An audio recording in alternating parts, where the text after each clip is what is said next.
Richard Duncan is a professional encourager. He's chosen to dedicate his life to being a listening ear and giving people hope when they need it most. Make sure you subscribe and be sure to share this episode with a friend who you'd like to encourage too. Welcome to another episode of the Somebody's Son podcast, where biting your tongue is never allowed. Young men battle with the pressures of manhood every day. Each episode, we tackle topics that focus on worth, actions, and relationships. Our goal is simple: help men win the war with themselves.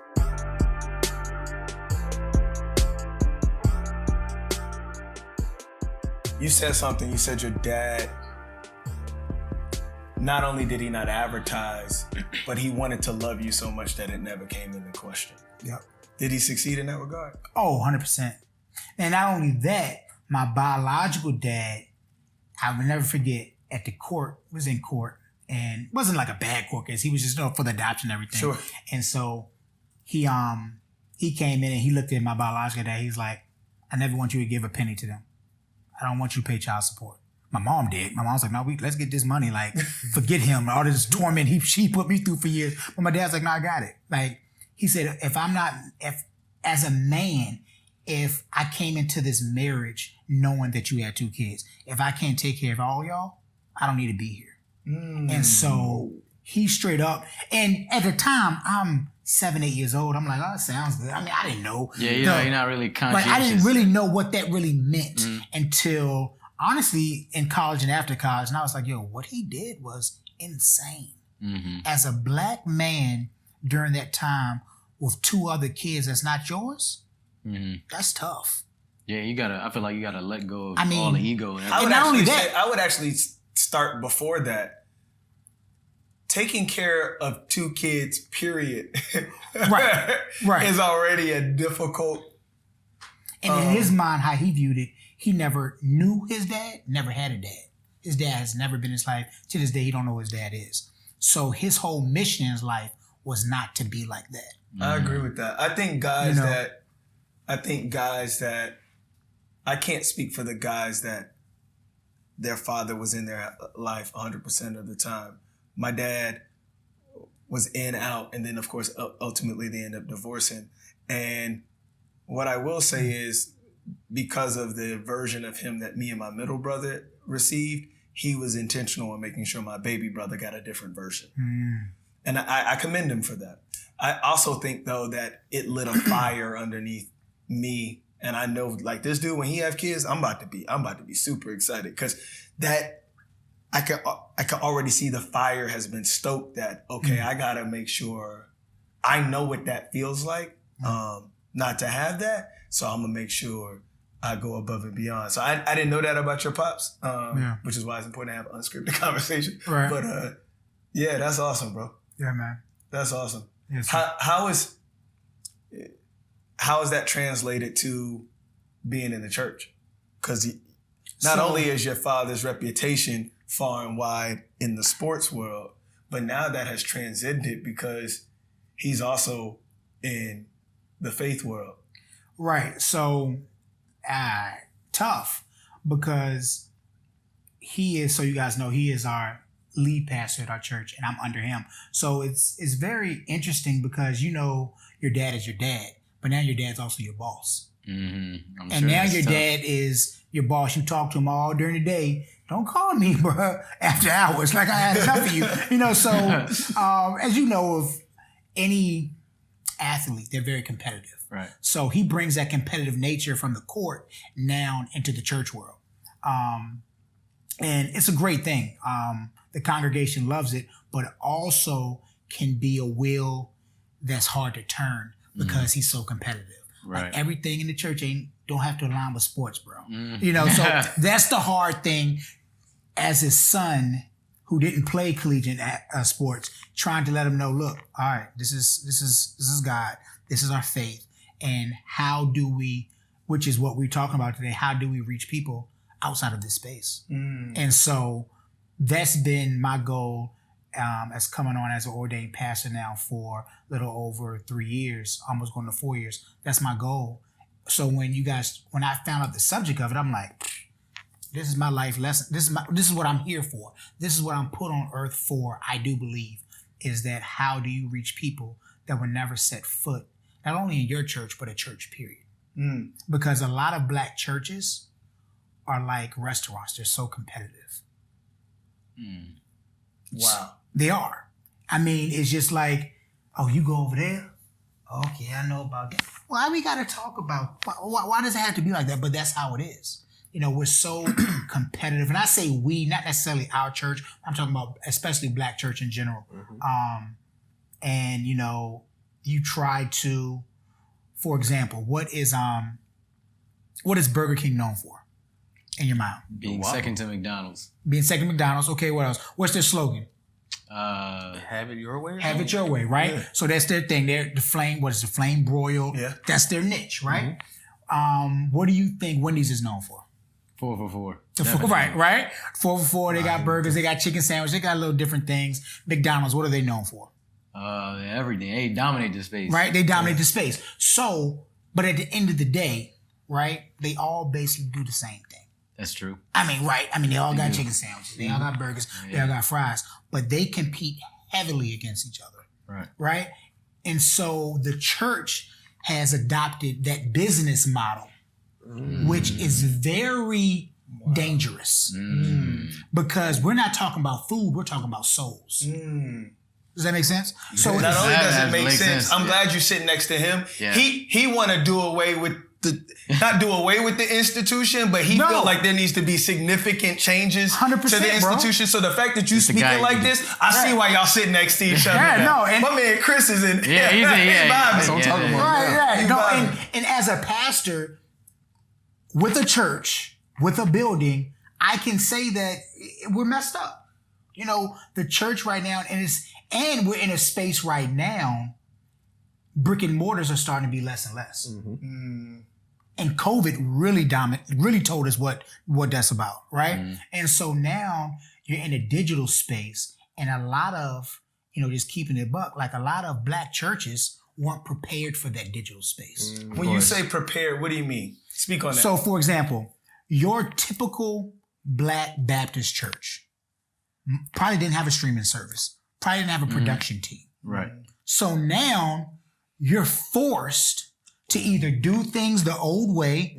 So a lot of them, and even right now, what's going to happen tomorrow, they come into the church, going to the parking lot, listening to the church on a transmitter. Wow. Just so you know, I mean, this is in Petersburg, in Richmond, in our city. That's what's happening. Because guess what? They were reacting. This is their reaction to it. They are not proactive. Right? And I mean, a lot of society isn't, right? So you also have a lot of your churches who had a little team. You know, they were doing a little something on stream. Now had to spend big money for your stream, for your cameras, for your lights, for a person to run it. But now they have to spend this money, but guess what's not coming in as much no more? Money. Right. So guess what a lot of them are doing now? What? Laying off their staff. Wow. This is what's going on in church. They're laying, because it's going on in business. How many people have getting furloughed? How many people have been let go? Church is no different. And it could be worse because and this is why it's worse. Church gets their money from the members, right? From their tithes and offering. Right. If they don't have jobs, how they go pay the church? How they go give? When I say pay the church, you know what I mean, right? How they go give their tithes and offering? You know, but there's some churches out there, I don't care. Before you pay your bill, give your tithes and offering. What? How dumb? As a pastor, look, that is not how you should do it. That is not how you should preach the word, preach the gospel, talk to your members.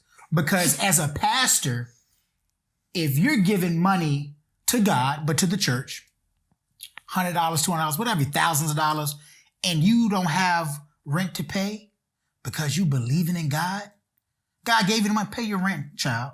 Right? If you believing in God so much, now you on the street with your kids, but yet you still paying the church. And let me tell you guys, it's a lot of people that do it. It's a lot of people that do it. Wow. You are turning the heat up on conversations that I think folks might have not necessarily felt comfortable, but even reluctant to even touch on. And again, I say this, I'm so glad you sit next to him. This y'all got to make sure y'all connect after this, because y'all are in the same wavelength in the ways of thinking. But so you said you want to find a way to connect or reach people that may not step foot in the church. Right. We had TC or Tim Cruz. His initials is TC, but Tim Cruz was on the pod, and Ali asked a very direct question, like, what about people that may not be able to hear him? Do you think streaming has helped? And my second question is, how are you trying to find ways to reach people outside of the physical structure? Great question. Do I think streaming has helped? Let's go with the first question. Yes and no. Our space is so saturated now. You're talking about... I'm talking about on a Sunday, if you turn on Facebook, YouTube, Sunday at 10 a.m., most of the time that's the service time, you will see every church under the sun going live. So, as a person, as a lay person, you're like, what, I don't know. Too many options. It's so many options, right? But that's what you have right now. So, how does a church get your attention? Cut through the noise. Huh? How the church cut through the noise. Right. Common thing. It's interesting when you look at You're right. too many people who have too many options. Normally, the decision that they make, the quality is lower, right? So I wouldn't want that to happen for anybody that's, trying to figure out, where's the best place for them to, go listen to sermons and stuff. So please answer that. How do you cut through the noise? So not only that, if they have all these options, sometimes they just say, forget it, I don't want none of it. Right. And then as a church, as a pastor, what do you do with that? Right. So how do you cut through the noise? Number one, you have to be genuine. It's too many. You said this earlier, and I'm not going to name the pastor's name. If you want to, you can. That's their pastor's style. He's getting a lot of publicity. A lot of people like him, but that's not your thing. Right? Yeah. Right. So, but just stick with that. Right. Yeah. But you have somebody else who all they want to hear is, how can the Lord bless me financially? Right? Those are called your prosperity preachers. That's a term for that? There's positions for preachers? Oh yeah. I mean, so that is their type of church, right? They're called the prosperity churches. Their message is, and it's not saying it's a wrong message or right, that's for you to decide, but their message is, the more you give, the more God's going to give to you. Some people like that, because why? Our society, the American dream, is about the almighty dollar, right? That's what they teach us. So that's how they're cutting through the noise. They're cutting through on the money side. Some people are cutting through on the visual side.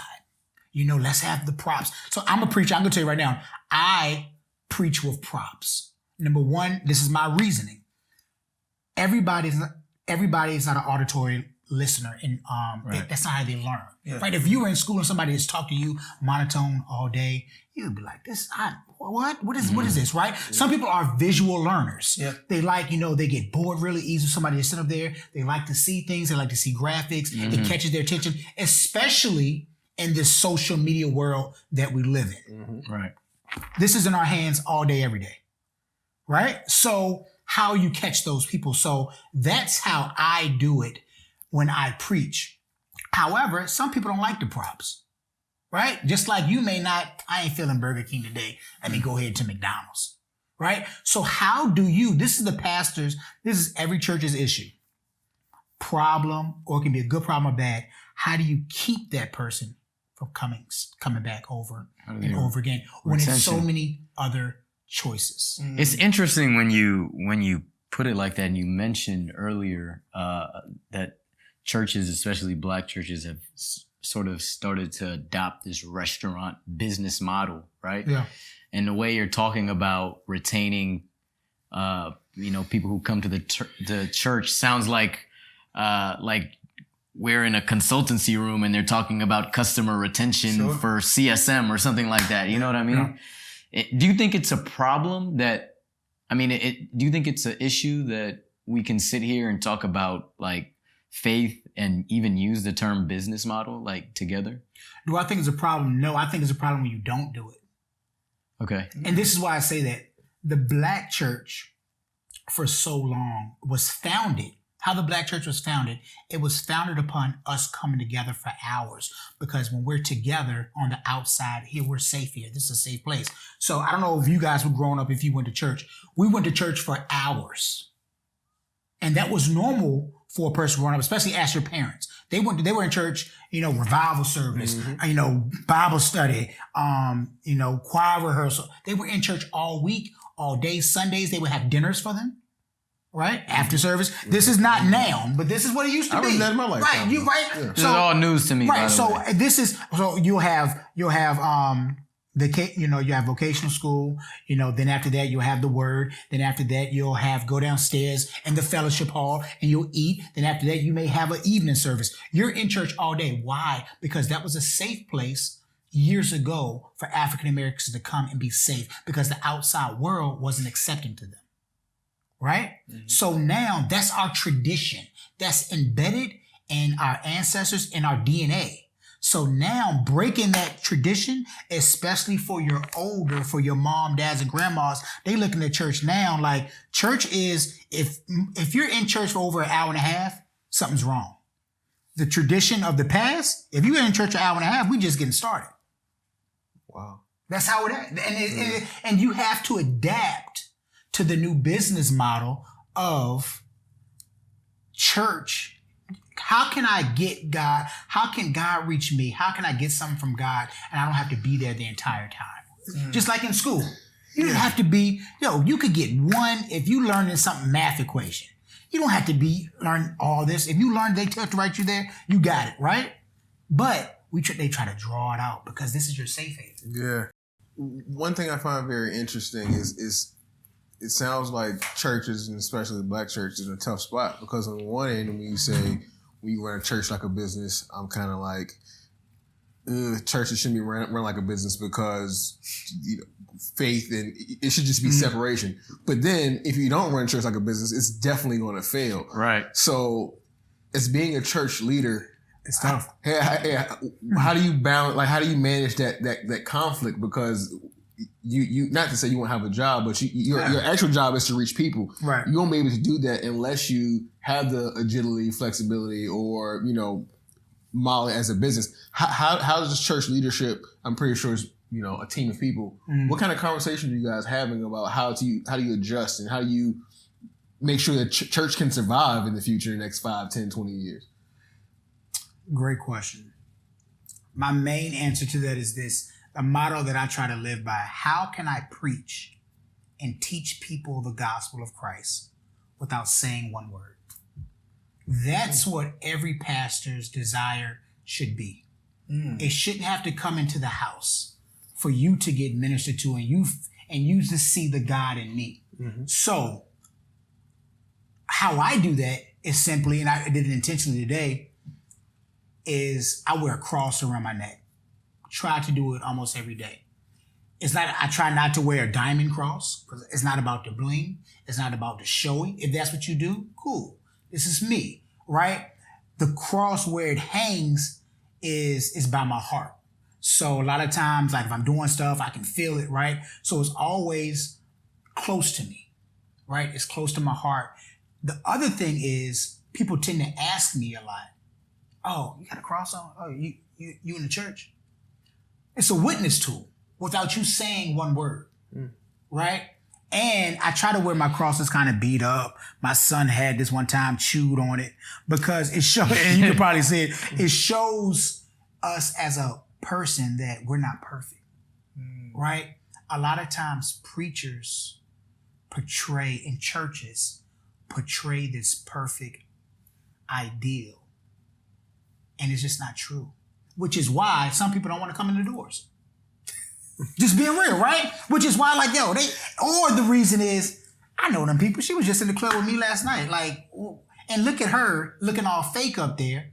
But the other side of that is, as a Christian, you have to know you can still go to the club and still go to church. And people may say, well, hold on. What you talking about? This is some new church stuff. But this is the thing. When people don't realize, man, Jesus did not spend his time in the church. if you really understand where Jesus went, he spent his time with the people that didn't look like him, that didn't act like him. He didn't spend the time with the so-called, they weren't Christians back then, well, with the Pharisees. He didn't spend his time with them people. Yeah. Why? Because them people were fake. Right? He didn't spend his time. He told them about themselves. Right? And so, as you guys, I don't know if you guys know one Bible story that you may have heard. Jesus comes, this was about to be his last days. He comes into the temple, comes into Jerusalem riding on a donkey, and he starts flipping tables over. I don't know if you ever heard about do you remember Jesus was mad, started flipping tables over? He was flipping tables over because the church wasn't really the church, right? They weren't doing God's word, right? They weren't about him. They were about everything else, trying to please people. God was like, that's the issue with the church today. A lot of church has gotten into people pleasers, right? So one of the big issues in the church is homosexuality. They don't like to talk about it, especially the black church. Stay away from it. Don't like to talk about it. And the reason why is that as a black people, we were taught, some of us, if you are a Christian, that's of the devil, that's wrong, you shouldn't do it. And if you see somebody with them, lay your hands on them, that's how they were taught. But God is like, no, you love them. You want those people in the church, don't you? Don't you want those people in the church? Right? You don't. But the church tends to either cover it up, because if you see some back in the day, some of your great choir directors, especially your people who sang may have been thought as being homosexuals, but you don't want to ruffle no feathers because that person could have been one of your biggest givers. So if you ruffle feathers with your biggest givers, now guess what? You're messing up the money. So I'm not going to mess up the money, right? A lot of church, whether you guys believe it or not, it boils down to the almighty dollar. I was going to say that seems to be, like, it seems to kind of taint how, like, the actual faith-based, like, cut and clear Christianity, or whether it's a mosque or whatever, it seems to actually taint how it's run, right? Yeah. So, go ahead. No, I was just going to ask you, you talked about reaching people. That's a lot to unpack. Yeah, it's a lot. It is, man, but I love it. You talked about reaching people. We subscribe, I can speak for the three of us and my man G. So the four of us, we subscribe to this idea that it is easier to care about something that you have proximity to. The story that I tell, and everybody can tell their own version, but like my story for me is I remember learning about multiple sclerosis for the first time because one of my friends, his mom, who just happened to be the pastor's wife, was diagnosed with multiple sclerosis. And so prior to that, I didn't know anything about multiple sclerosis, never heard of it. I didn't know it was a disease. I couldn't even spell it, none of that. But because someone that we cared about was diagnosed with it, now I care about it. And so I give to it. I run in those causes. I raise money for those causes, not because I personally received it, but because someone I had proximity to was diagnosed. If you look at how the country continues to, particularly now, I tell people we're writing history, there's opportunities for us to create proximity with folks that are different than us. I've seen a couple pastors lean in on that and forge relationships and be very intentional with churches whose population is very different than their own home church. How do they do that? From a proximity perspective, if you agree or disagree, I would be interested in that. But like, what do you think the church has lived up to the proximity responsibility? If you think it's a responsibility, given the fact that on that particular hour of the day or hours of the day, we've seen folks self-segregate. And I recognize you said what the church used to be, but if we subscribe to evolution and realize that, 100 years ago, we didn't have smartphones and now we do. Right. Should the church evolve in that, in creating proximity with other people? 100%. They should. But it's a thing called familiarity. Church, I'll give you an example. And it'll be a quick example. I bought a new home 2 years ago. The new home in my old home was approximately I don't know, 15, 20 minutes apart. So I would go to church, leave church. And when I would leave church, sometimes, being in the car, I don't know about you guys, but being in your car is kind of your time to just, I'm away from my kids, time to just. It's a safe haven. It's a safe haven. Sometimes you don't even want to pop in the podcast. You just want to be in your thoughts, just in a zone. Sometimes you don't even know if you're driving right. You just know you got your next destination, right? Anybody ever been there, right? So I found myself leaving work, leaving the church, and going to my old house, on my way to my old house. Getting off the wrong street, going street. And why did I do that? Because it was familiar. I had this great, beautiful, big house, 3 stories, front yard, backyard, bigger and newer. But I found myself going where I was familiar with. Okay. Right? Because my focus wasn't on what's new, but my focus was on what was familiar. And church today can be like that. We're talking about the proximity. They want to be closer. They want to know the issues. They want to do this. This is all the new stuff. This is what I'm focused on. Yeah, we're going to do that. But the familiar part of it is go back to what I know. Go back to what I'm used to. Go back to what's familiar. Go back because their focus is not on that. They say they want it, right? Mm-hmm. They say they want to do this. They say, no, I'm changed. And no, as a church, we're going to do this. We're going to do this. But bro, they're not doing it. Right? And so one thing that the church, to me, is starting to do better, and y'all can say in y'all's opinion if they're doing it or not.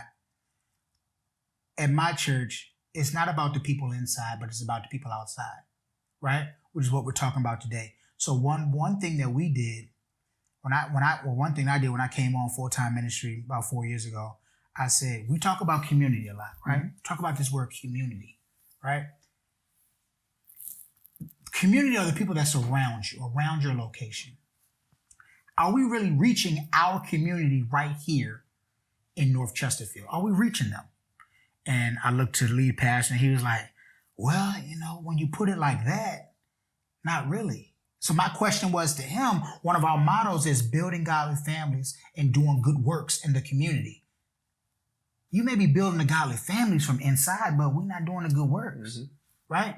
And guess what? The good works was all about what Jesus was doing in the community. So I said, listen, forget all this inside stuff. Forget the glam, the cameras and all that. We need to go out there. I came back to the staff and told them some numbers. I said, do you know that right here in Chesterfield, right down the street from where we're at, it's a Title I school? He's like, no, what is Title I? I said, that's the first problem right there. Okay? It's a Title I school, elementary school right down the street, and we don't help them. I said, everybody should feel sad about that. What is Title I? Great question, young man. Title I, all right, so a Title I school is when the poverty level at that school is below a certain threshold. Okay. And for example, most of those kids are on reduced or free lunch, probably 90 to 100% of the kids at that school. Oh, wow. Okay. Wow. That's a Title I school. You see most of these schools more in your inner city, right? Just being honest. True. This is in the county. That's okay. Surprising. This is in the county. Wow. And the staff didn't know that. I said, okay, and did you also know that 60% of these kids that go to this school are Hispanic? They was like, no, I thought they were African American. I said, no, they're not. 35% of the kids are African American. The other 5% are other. Had no idea. I said, so we're trying to help people around us and we don't even know the makeup of the people around us. I said, we have a lot of problems that we have to fix. Immediately what I did, contacted the school. There's a program in these schools called Community in Schools called CIS. I don't know if you ever I work with CIS. That's with CIS. Yeah. I immediately got with CIS and said, I just want to apologize to you because we're right down the street. This school, I went to this elementary school when I was younger. I said, we are in the community. We've been here for, at that time, 12, 13 years. And I said, we have not done not one thing with your school. I apologize. And she said, she couldn't understand it, right? But I knew I was apologizing because I know we haven't done our part. And so I went to school. I said, this is what we're going to do. We're going to help you out in all these ways. I'm not even filling in on the ways because I go on and on. But my point is, we have to, when you talk about the inside and the outside, it's all about the outside. Mm-hmm. It's all about showing people who you are. Now, guess what happened since we've been in the school? What? People join the church. It's not one thing. When we go into the school, we don't say one thing about church. We're just here to help. If I can get you a meal, if I can get you a coat on your back when you cold, if I can get you a haircut when you can't afford to get a haircut, if I can get you detergent when you don't want to come to school because your clothes are dirty and your mom would rather feed you than wash your clothes, if I can get you detergent to feel better about yourself, those are the things I'm trying to do. Yeah. So guess what the kids do? Mom, I want to go over there with Pastor Rich and them. I don't know, they look out for me. So kids started to come. The parents started to come. And we weren't doing it because of that. We were doing it because we weren't helping our community. Mm-hmm. But now since we're helping, guess what they want to do? Well, what y'all really about? I know y'all giving me stuff and I love it. That's the comfortable part, but let me find out what y'all really doing in here. And what we doing in there is the same thing we doing out there, but we're just doing it in the church. Right? So we're helping people. Can I shake your hand, man? Yeah, bro. Can I shake your hand? Wow, man. That's powerful. Yeah. You're acknowledging that the church has a responsibility to serve its community. We're going to lose some people right there. Some people might not even acknowledge that as a responsibility. If you don't, we're not. Right. You are where you are. We're going to pray for you. Yeah. But then you're taking a step further. You're saying you're going to be active in the community, regardless if they're members of your church, and they will know you by your works.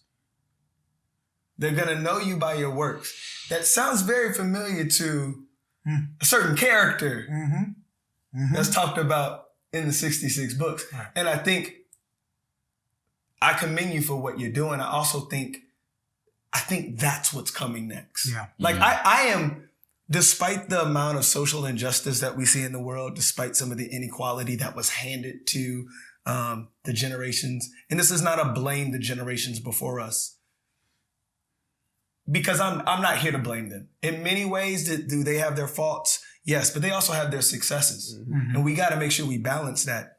But what I'm sensing after talking to you or talking to some folks in law enforcement or even talking to some business owners and even students that are on college campuses right now, it sounds like there's a willingness to grab the baton because it's our time to run the race. And that's powerful, bro. That's powerful. Like you're saying, okay, this physical structure is not limiting me no more. Forget that. This is cool. We going over there. Yeah. That's powerful, man. Yeah. What I appreciate is the step that you took, the initiative that you took, the intention behind it. It's those steps for your church are magnificent, right? On the grand scale of Black churches in the country, it's a grain of sand on the beach, but it's necessary. Right. But what I'm getting from this, you're challenging conventional wisdom. You're challenging institutions to be different. But this is what we need. Yeah. I don't see how, one, if the church looks at that as a church problem, then more churches will probably be more in the community. You saw it as a community problem, right? And also a church problem. You were able to find that balance and tie them both together, and now you would be able to see positive results from that. But a lot of churches don't have individuals like yourself who are willing to challenge conventional wisdom. How would you challenge a sister church or another church? How would you challenge a church to take those steps and get more invested in the community? Would you approach it like a business? A business case scenario? I just want to know what your philosophy would be on how to make that change, because it has to be greater than just the North Chesterfield Church. It has to be greater than that. Right. And right before you answer go ahead. I want to revise your question just a little bit, because I feel like you'd be okay with it. Not just churches. Yeah. Institutions in general. Not just churches, like institutions as a whole. So whether it's a mosque, no matter what, any social hub, you're challenging that conventional wisdom. What would that challenge be? And only because I've seen you get passionate about it, I know you would go there. Yeah. So and I was looking at my phone because I had something to say. So with that is the challenge to the church is that and this is a challenge that I had to ask my church recently and had asked myself. know the difference between productivity and fruit. And it's hard, right? I said the same thing. What's the difference between productivity and fruit? A lot of churches think they're producing, things are going well, we seeing things happen, but where's your fruit? Because when you have fruit, they tend to multiply, right? Most likely do you have one orange on an orange tree, right? So I had to ask myself that. So what I did to answer your question is I have gone to other churches. And how I do it, because I heard you ask the question, is how do you do it? So when I go to other churches, I say, how can we partner together to help our community? Simple as that. And if you don't want to help the community, we shouldn't even be talking. Because we're not on the same wavelength. Right? It's kind of like what we were talking about earlier, like the intellectual part. Like, if we can't talk on certain levels, I don't need to be talking to you. You're not in my lane. And that's cool. You in another lane. Right? And so when I go to other churches, and it's interesting, some other churches like, say less, let's do it. Other churches be like, and the churches that will probably say no, but that doesn't stop me from asking. So, because it's a challenge. It's a challenge. Like, if I would be doing me and you injustice if I don't challenge you. Right? So I know a church, they're probably going to say no, but I'm going to ask them anyway.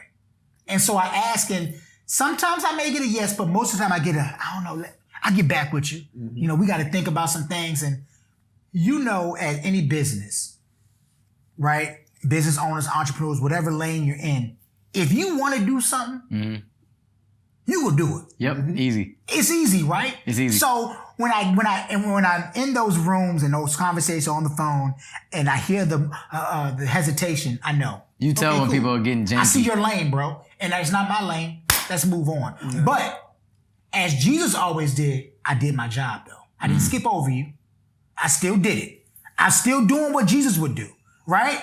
And so going to your other question that you asked. What about other entities, not just churches? So, for example, my barbershop.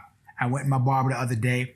I said, bro, let's get it. About to be on a podcast. I think they taping. I don't know. They got you right. Get me right. Who's your barber? Get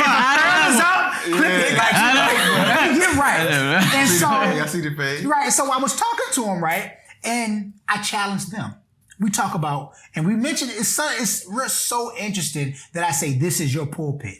Because what we even talked about off camera is coming into this conversation.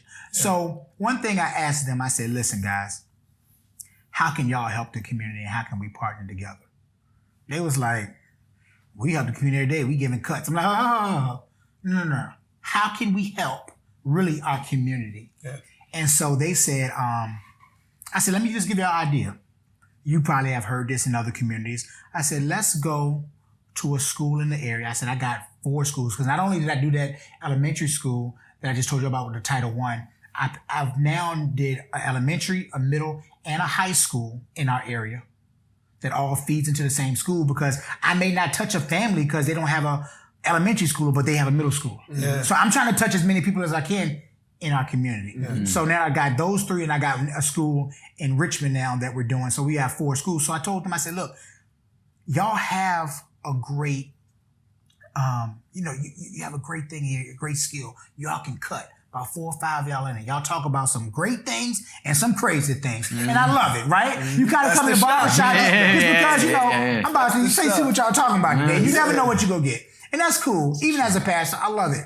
So I told them, I said, how can y'all help the community? And so they said, Rich, what kind of ideas you got? I said, you know what?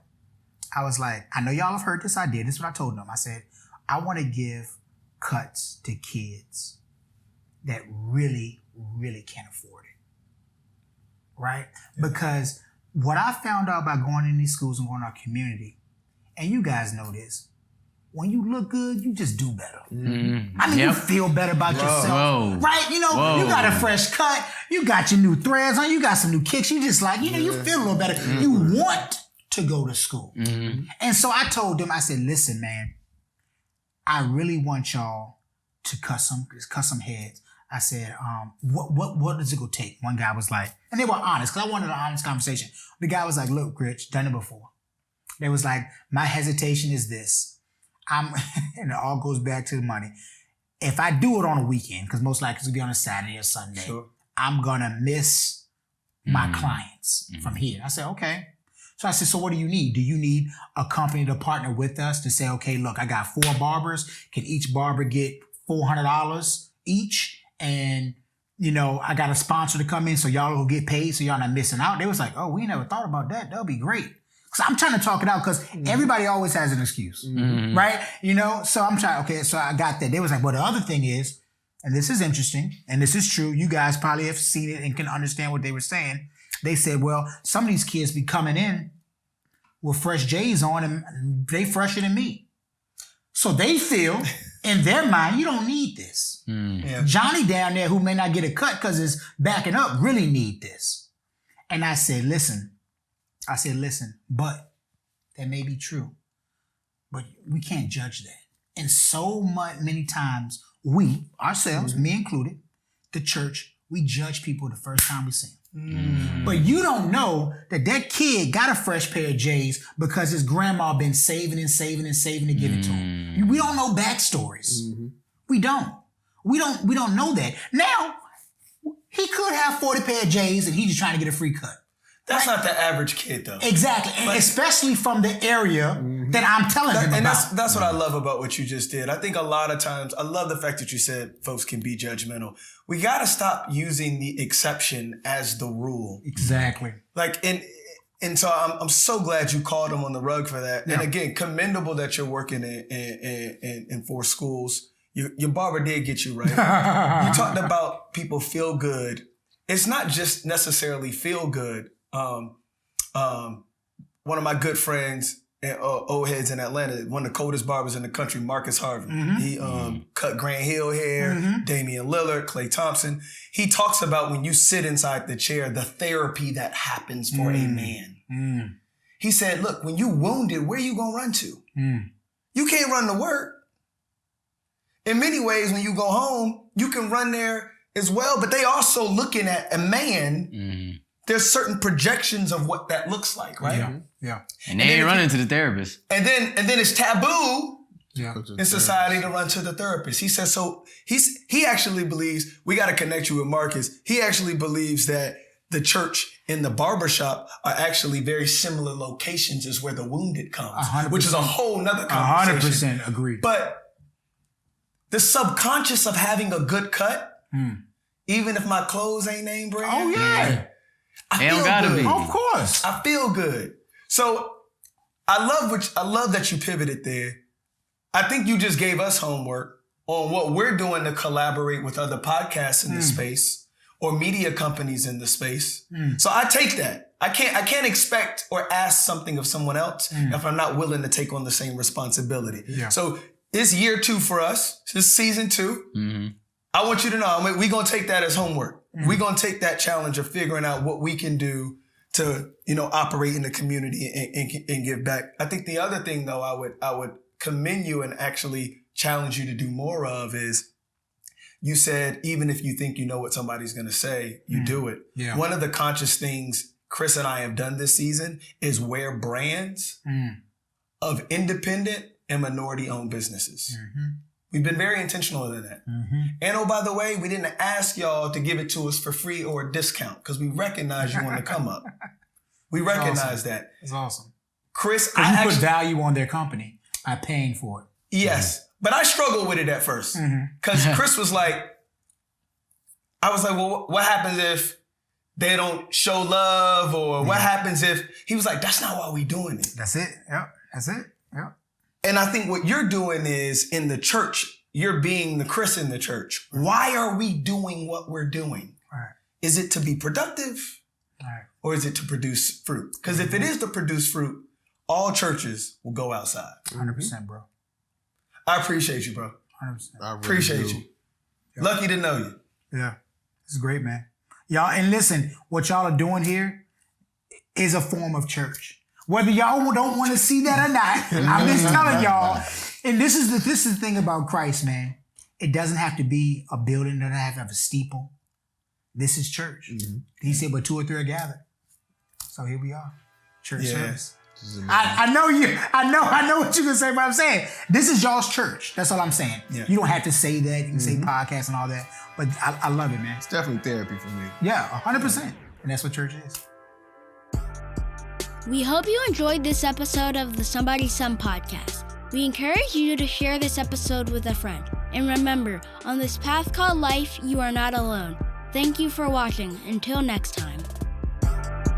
She liked the way that I finessed it. She stared so long, she let